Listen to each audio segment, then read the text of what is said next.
পিকনিকে এসে করম নাচ আর ঘর যে ডিস্কো ডান্স। চলো হে তাহলে 1 জানুয়ারির কাণ্ড কারখানাগুলো তোমরা তাহলে ভালো করে শুনো। সকাল সকাল 1 জানুয়ারি টহল দিয়ে আসছে, টহল দিয়ে কুলির পুড়ায় ভিক মাগা স্টাইলে ভিক মাগতেছিলি না। হে তোমরা উল্টা পাল্টা ভাববে না, আমরাও পিকনিকে যাব, তাই সেই জন্য চাঁদা আদায়ে বসেছিলি।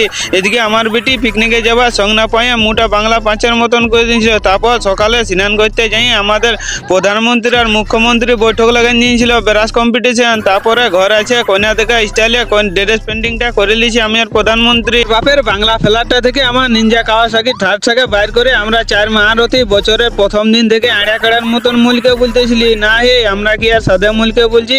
আমরা সেই পেটের ধান্দায় ঘুরে বলছি।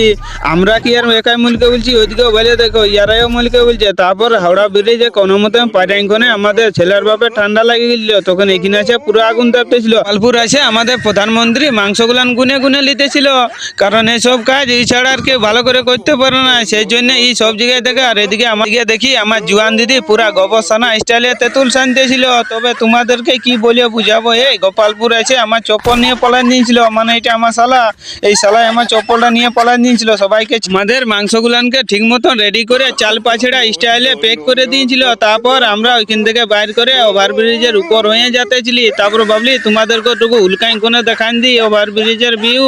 তারপরে এইখানে গোশালা আছে, বিরিয়ানি গুলানকে প্যাক করে আমাদের কুলির মোড়ে হড়কচো রাস্তা হয়ে পৌঁছে গেছিলি আমাদের গরিবের সুন্দরবন। আসাখনে সবাই নিজের নিজের আনবক্সিং করে নিতেছিল, তখন আমিও সেই বোতলে আমারটা আনবক্সিং করে এখানে এক গাবল খাই নিয়েছিলি, কারণ এক গাবল খালি আমি ভোকালে। এই তার সাথে ইও আমাকে দেখে ইও গাবল নিয়ে নিয়েছিল, আমরা সব ভোকাই বলি। তারপরে এদিকে আরেক বস্তা মাংস ঢালি এখানে সবাই এনজয় ফুর্তি করে খাতেছিলি। কি এক হাতে খাইয়ে ফরনাই করতে পারে, 2 হাতে খাতেছিলি। এবিটি তোমরা অবশ্যই লোবড়া বলতে পারো, কারণ 2 হাতে খাওয়ার মজা দেয়।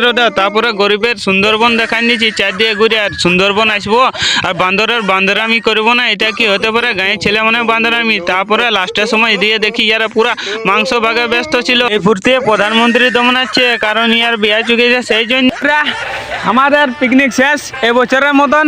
নগে করে আনগে ও উঠতেই পারছে না, না খায় কি আর বলবো।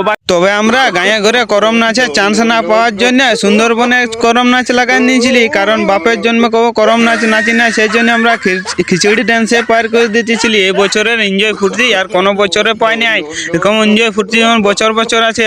তারপরে এখানে বাইরে থবড়াগুলানকে দেখাই, উপর কুড়ির সঙ্গ টুকু থড়ো বড়ো নাচে, নিচ কুলির সঙ্গ নাচে। এখানে আমি ঝগড়া লাগাই নিয়েছিলি, কি বলবো দেখো।